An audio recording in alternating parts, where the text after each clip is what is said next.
Bom dia, boa tarde ou boa noite, conforme seja o horário que estejam me ouvindo. Dando sequência ao estudo da obra Paulo Estevão, nós vamos hoje terminar aqui o capítulo, o segundo capítulo, longo, né? Da segunda parte. Então, vamos terminar hoje o segundo capítulo da segunda parte e, bem provavelmente, nós vamos começar já o terceiro capítulo, né? Mas então, vamos relembrar o que vem acontecendo aqui no desfecho agora desse capítulo, né? Bom, então, esse capítulo ele fala depois depois do encontro de Saulo com Jesus às estradas de Damasco, após a sua conversão, ele percebe da necessidade de dar um novo rumo ali à sua vida. Ele vai procurar Gamaliel, seu antigo mestre, ali numa cidade do deserto chamada Palmira. Gamaliel o orienta a voltar ao seu trabalho ali de origem, né? Aquilo que ele aprendeu com o ofício do seu pai, que era ser tecelão.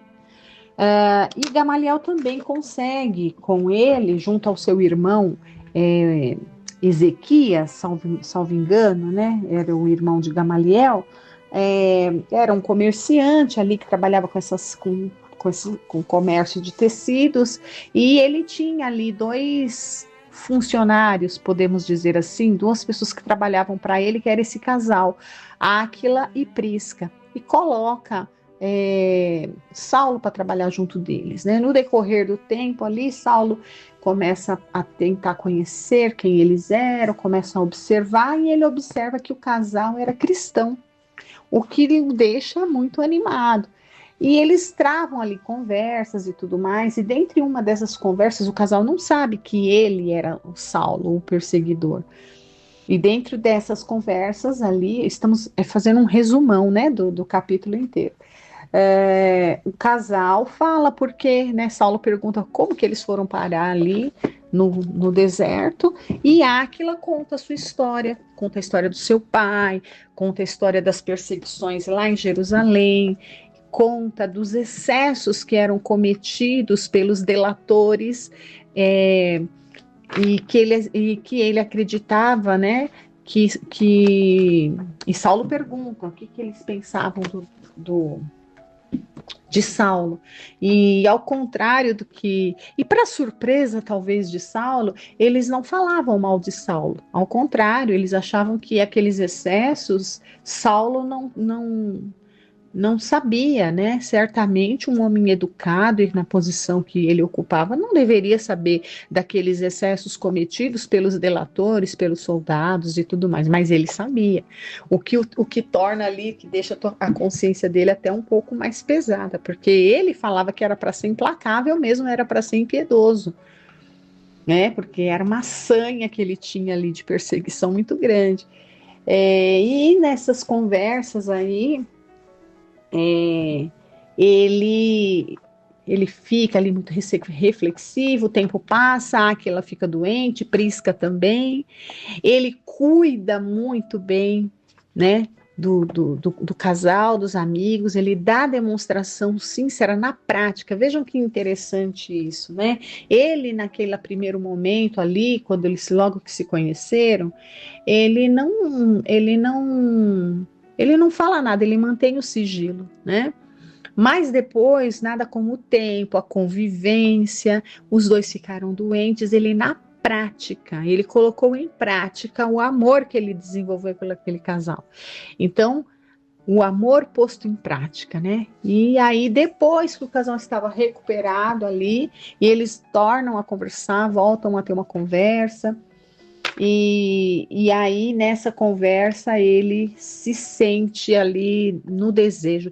Porque veja, né, que quando o espírito está pronto ali para sua transformação, ele vai seguindo seus caminhos, ele não deixa nada para trás. É muito importante a gente pensar que quando a gente toma uma decisão na nossa vida, a gente tem que ir limpando aquelas coisas que ficam para trás. Como ele poderia ir para frente, seguir na sua tarefa, ir embora sem que aquele casal soubesse de alguma forma que ele era Saulo e que foi ele sim que sabia e que havia mandado todas aquelas situações que destruiu ali a família deles e tudo mais, e fez com que eles próprios tivessem fugido. Então a consciência dele não permitia, muito embora ele já tivesse ali pela prática demonstrado e feito tudo o contrário, ele sentiu essa necessidade de dizer que ele era Saulo, e assim foi feito, né? Ele disse quem ele era e contou para eles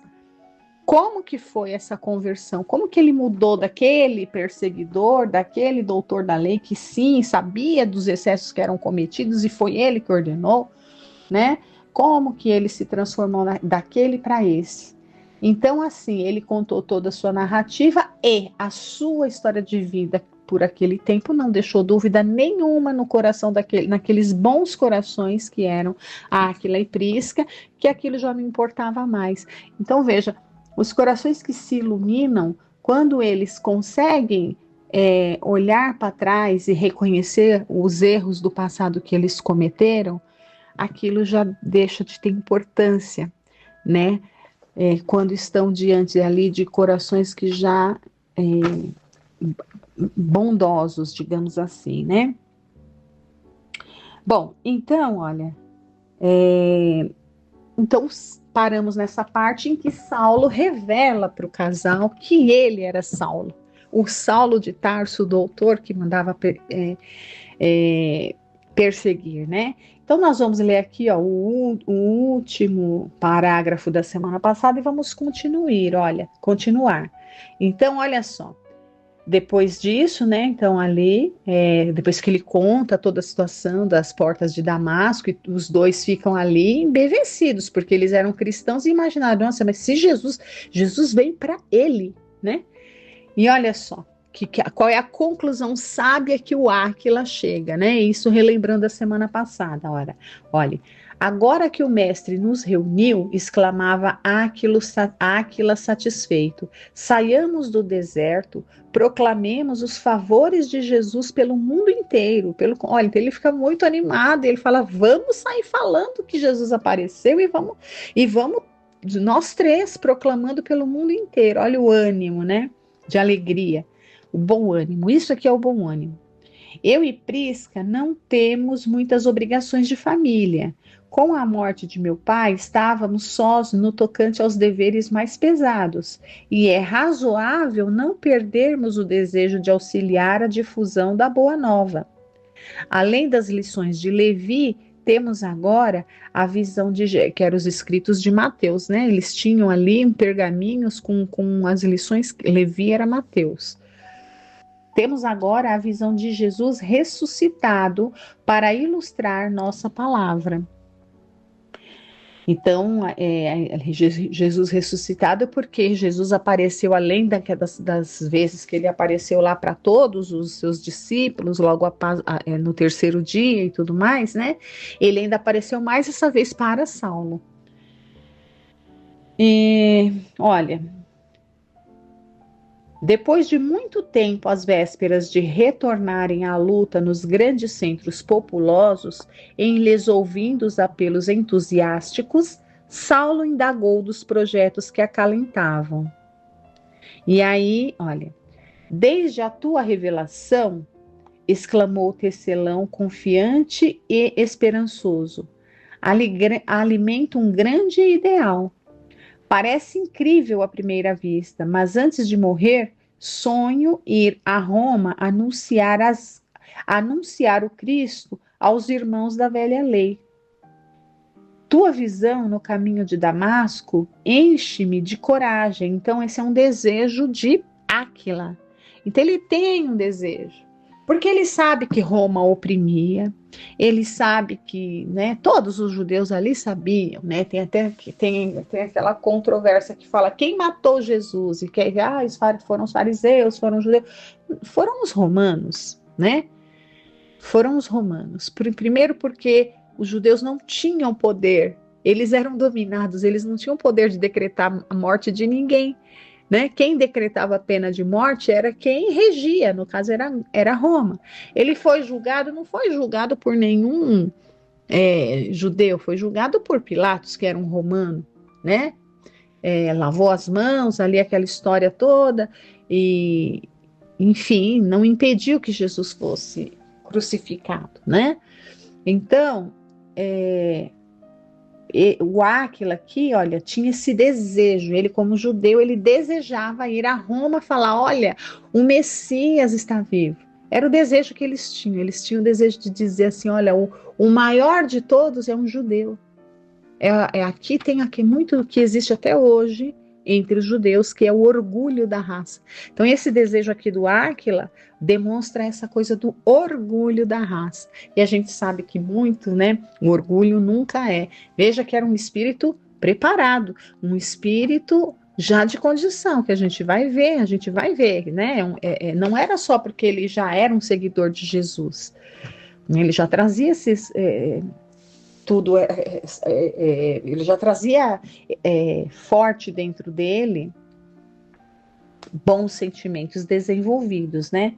Mas ele tinha, isso aqui era um orgulho de raça do judeu, demonstrar para Roma e demonstrar para o mundo que o Deus era o Deus deles. No caso, esses aqui que reconheciam Jesus, né, como Messias, porque nem todos os judeus reconhecem até hoje Jesus. Aquila era um judeu e já nessa época reconhecia Jesus como Messias. Então, reconhecendo ele como Messias, ele queria ir lá mostrar para Roma: olha, o Messias é do nosso povo. Isso não deixa de ser uma certa, no contexto da época, tá, gente? No contexto daquela época, era um certo orgulho de raça, né? Então, ele tinha esse desejo, ele alimentava esse desejo íntimo, olha, de ir a Roma. Era um desejo de, antes de morrer, ir a Roma anunciar o Cristo aos irmãos da velha lei. Olha que coisa linda, né? Desde a tua revelação, exclamou Tecelão, confiante e esperançoso, alimento grande e ideal. Parece incrível à primeira vista, mas antes de morrer, sonho ir a Roma anunciar o Cristo aos irmãos da velha lei. E tua visão no caminho de Damasco enche-me de coragem.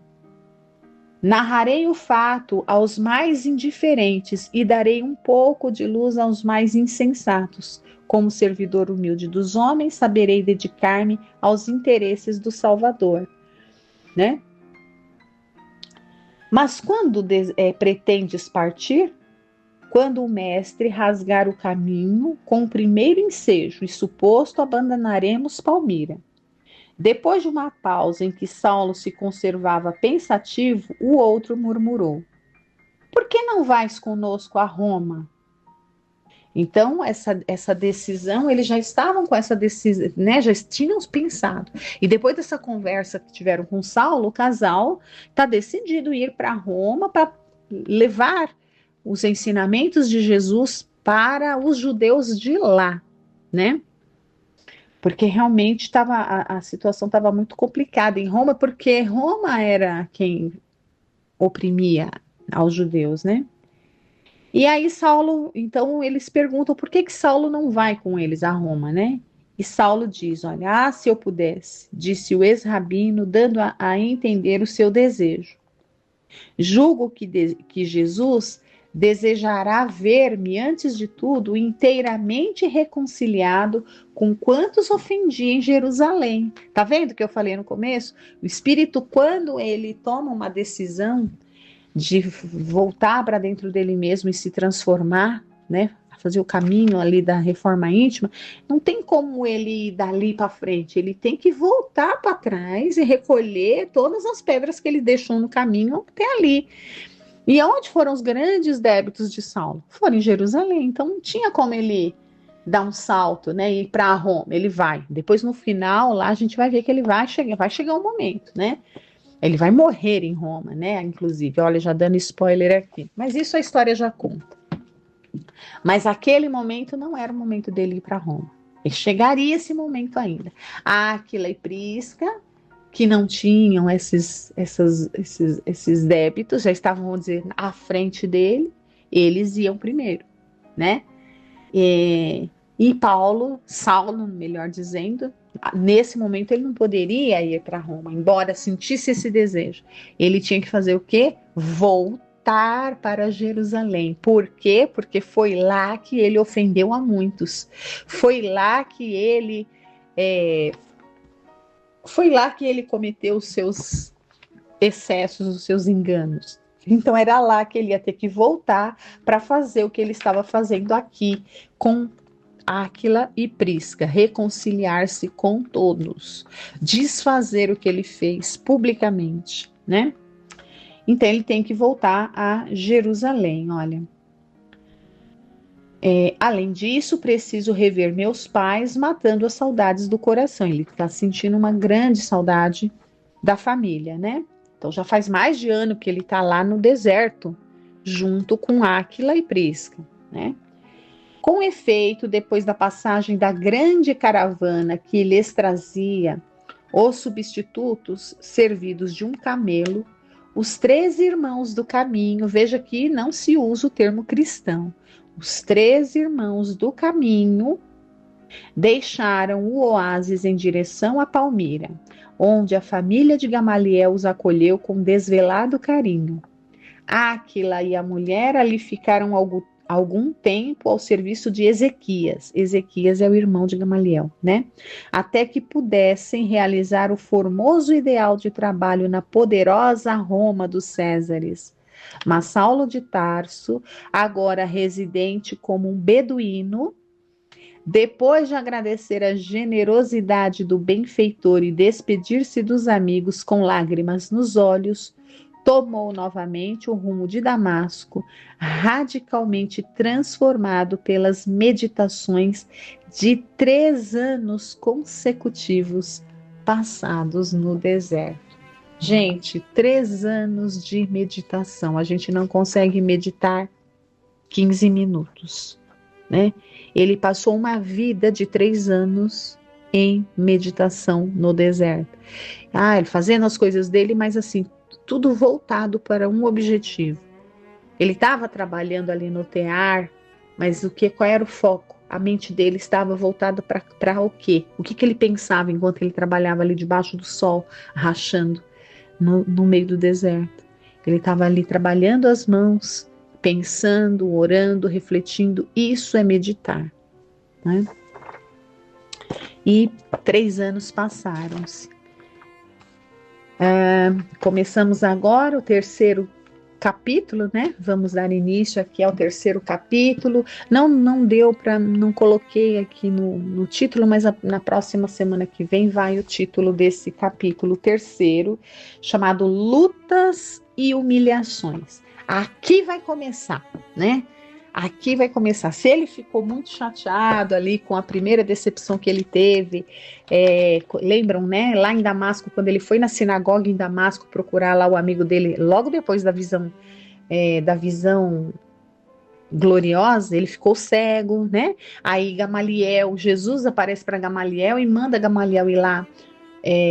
Gamaliel não, gente. Jesus aparece para Ananias, que foi quem converteu a Abigail, né? Jesus aparece para Ananias, que era quem ele estava indo perseguir em Damasco.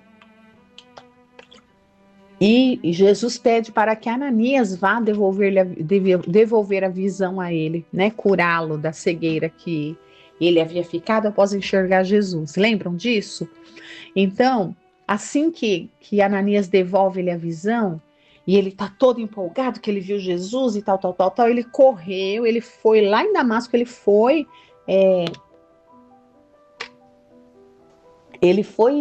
na sinagoga, onde estava lá o amigo dele, o Sadoc, né, e outros rabinos. E ele foi lá falar, achando, né, acreditando que ele ainda ia ser recebido como o rabino, todo respeitado que ele até então fora. E, de fato, quando ele entra lá até mas quando ele começa a falar o que ele viu, o que aconteceu, O pessoal ri da cara dele, zomba dele, praticamente o expulsa da sinagoga. Então ali foi uma decepção muito grande para ele, lembram disso? Então ele teve aquela grande decepção. Outra decepção conversando com Gamaliel, né? Então Gamaliel fala ali das questões lá do que relembra da morte de Estevão, fala alguma coisa ali de Simão Pedro. Então tudo aquilo ele vai mexendo no coração dele, né? Outra situação difícil que ele passou, a própria conversa com Áquila, né? Onde a Áquila narra ali o que aconteceu com a família dele, graças ao doutor de Tarso. Então ele sofre ali alguns baques, né? Mas nada que se compare. Ali foi só tudo isso que eu estou relatando, que a gente já leu. Vamos dizer assim, foi só um aquecimento, digamos assim. Porque agora é que nós vamos ver o que é sofrer. O nome do capítulo, mais uma vez, lutas e humilhações, quantas decepções. E ele foi avisado tanto por Ananias quanto por Gamaliel que não esperasse facilidades, que elas não viriam. Então ele já sabe, 3 anos meditando no deserto, ele está pronto. Ele está pronto para para lutar e passar por essas humilhações sem ter nenhuma facilidade. Nenhuma facilidade. Previamente falando, preliminarmente, aí são estudos, né? Tem pessoas que se debruçam a vida para estudar Paulo, né? Então, já como é um estudo aqui, já trago para vocês uma informação que esses estudiosos, são vários aqui no Brasil, nós temos temos o professor Severino Celestino, que já fez os caminhos todos ali de Saulo, tem o Altino Majeste, que não mora no Brasil, não, ele é mineiro, mas não mora aqui. Então são algumas pessoas, tem outros mais aí. Tem um Saulo também, que eu esqueci o sobrenome dele, que também é um espírita estudioso. Então, assim, são pessoas que dedicaram a vida à pesquisa mesmo da vida, da obra de Emmanuel e à personalidade de Saulo e de Paulo. E eles eles nos seus estudos aí, chegaram a um número, assim, gente, impressionante, né? Que quanto que Saulo caminhou a pé, assim, levando Jesus. Ele andou muito, gente. Ele andou muito, muito, muito, muito. Tudo a pé. Foi medido, vamos dizer assim, as distâncias nas viagens, que a gente sabe que ele saiu em algumas viagens, 3 viagens, duas ou 3 viagens. Bom, eu não recordo mais, o livro fala. Foram 2 ou 3 viagens que ele saiu a pé, pregando a boa nova, falando de Jesus, levando o conceito de Deus e de Jesus para os povos pagãos, né? E sofreu demais fazendo isso, né? Mas estima-se que ele andou cerca de 12.800, quase 13 mil quilômetros a pé. Gente, 13 mil quilômetros dá para você. Olha, é uma distância que assim, a gente sai daqui do Brasil e vai para a Europa, sei lá, a pé, vai para os Estados Unidos. É algo assim. Eu vou trazer depois com calma. O valor é esse mesmo, tá? 12.500, até outros falam que chega a 12.800 quilômetros, quase 13 mil quilômetros a pé. Mas depois eu vou ver direitinho o que seria a distância equivalente daqui até onde. Mas é algo assim espantoso, tá? Andando a serviço de Jesus a pé. E então isso vai começar agora, nesse capítulo que nós estamos vendo aqui, né? Olha, lutas e humilhações. A jornada se fez, então ele ia voltar novamente para Damasco, e de Damasco ele iria para Jerusalém, né? Então, vamos lá. A jornada, pensando que ele está indo para Damasco, né? A jornada se fez sem incidentes. Entretanto, em sua nova soledade, quer dizer, ele estava sozinho de novo, né? O casal tomou outros rumos, foi para Roma. O moço tarcense reconhecia que forças invisíveis proviam-lhe a mente de grandiosas e consoladoras inspirações. Então, gente, os 3 anos no deserto fez com que, o que, que aconteceu? Ele mudou o campo vibracional dele. Ele alterou o seu campo de vibrações, de modo que ele passou e ele está sentindo com quem que ele anda sintonizando. E a gente vai ver que médium que era esse. Grande médium, Saulo, né? E ele aqui já estamos vendo que ele já percebe as companhias espirituais que estão ali do lado dele. Quando eu falo percebe, não estou dizendo que ele está vendo ninguém, não, mas ele está sentindo que ele está amparado, ele está envolvido por uma vibração muito agradável que lhe dá segurança e alegria, né? E essas presenças ali trazia para ele consoladoras inspirações, né? Dentro da noite cheia de estrelas, tinha a impressão de ouvir uma voz carinhosa e sábia a traduzir-se por apelos de infinito amor e de infinita esperança. Olha, ele tinha impressão que ele estava ouvindo. E ele estava com os ouvidos da carne? Não, com os ouvidos da alma, né? Desde o instante em que se desligara da companhia amorável de Áquila e sua mulher, quando se sentiu absolutamente só para os grandes empreendimentos do seu novo destino, encontrou energias interiores até então imprevistas por desconhecidas. Ele não está nem reconhecendo o tamanho daquela energia, daquela vontade maior que está envolvendo o seu coração, né? Não podia definir aquele estado espiritual, mas o caso é que dali por diante, sob a direção. Agora prestem atenção. Quem é que estava com ele ali? Olha. E ele vai falar isso lá na frente, nesse livro. Vamos guardar aqui para a gente lembrar lá na frente o que ele vai falar. Olha. Vou até começar novamente. Não podia definir aquele estado espiritual, mas o caso é que, dali por diante, sob a direção de Jesus, olha só quem estava com ele, sob a direção de Jesus, Estevão conservava-se a seu lado como companheiro fiel. Ele ainda não sabe disso, mas quem é que está com ele, caminhando? Vai caminhar 12.800 quilômetros a serviço de Jesus? E em espírito, quem vai estar com ele? Estevão. Guardem isso, né? E sob a direção de Jesus, né? Então, Estevão era um espírito que guardava muita intimidade com Jesus, como nós já vimos. Segundo Chico, dentre os espíritos ali da época do espiritismo, do cristianismo primitivo, 4 espíritos foram grandes, em hierarquia espiritual superior até os próprios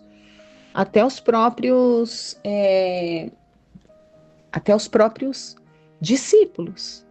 E, segundo Chico Xavier, né, quando perguntado, ele responde: quem seriam esses espíritos? 4, na época de Jesus. Espíritos de uma elevação espiritual, digamos que mais próxima até de Jesus, de tão superior, mais superior até do que todos esses cristãos, os próprios discípulos. Então ele diz: Maria, sua mãe, naturalmente, Isabel, sua tia, né? João Batista, né? O próprio Jesus diz: dos nascidos de mulher ninguém foi maior que João, e Estevão. Então veja esse espírito, né? Tem uns estudos bem interessantes aí falando quem teria sido Estevão ali entre os patriarcas, os iniciadores de alguma lá bem no começo, né? Bem antes mesmo de Jesus, bem no começo ali entre o povo hebreu. Vamos lá. Então era Estevão que estaria com ele, olha. Estevão conservava-se ao seu lado como companheiro fiel. Aquelas exortações, aquelas vozes brandas e amigas que o assistiram em todo o curso apostolar e atribuídas diretamente ao Salvador, provinham do generoso mártir do caminho que o seguiu espiritualmente durante 30 anos. 30 anos, renovando-lhe constantemente as forças para a execução das tarefas redentoras do Evangelho. Eu vou até parar, porque já deu o horário e essa parte é emocionante demais. É emocionante falar de Estevão, assim, particularmente para mim, me traz muita emoção, porque de fato era um espírito. Vocês se recordam, só abrindo um parênteses aqui, porque nós já terminamos. Vocês se recordam que até entre os discípulos lá, Tiago não aceitava muito, não é que não aceitava, ficou meio ressabiado com Estevão, porque achava que ele estava querendo imitar Jesus, tipo assim, quem ele pensa que é para querer falar igual o Messi? Não é que ele queria falar, é que a condição dele de fato era tal que ele realmente estava além dos discípulos. Ele falava, era confundido com Jesus. Até os próprios discípulos, ouvindo, falavam: nossa, é muito parecido com Jesus. E então, quem via com bons olhos conseguia entender, né? Aqueles que viam com os olhos melhor, que já tinham um maior preparo, né, uma visão espiritual mais dilatada, digamos assim, uma maturidade espiritual mais dilatada, entendia que o que era aquilo? Era a unicidade, assim como Deus, Jesus e Deus são uno, assim, perfeitamente conjugados em pensamento. Estevão também era perfeitamente conjugado em pensamento com Jesus, com a vontade. Ele era um servo que entendia perfeitamente a vontade do Cristo e assim executava, tamanha sua condição. E aqueles que não tinham esse grau de maturidade espiritual, e para entender que no caso era Tiago, ficavam falando que ele estava querendo ser um aparecido, que ele estava querendo bancar o Jesus sem ser, entende? Mas não era que era a condição dele, que era aquela lá mesmo. E é tanto que a condição de Estevão é tão similar à de Jesus, que ele fica 30 anos acompanhando Saulo, que mandou apedrejá-lo aqui, né? 30 anos junto de Saulo, e Saulo achava que era o próprio Jesus.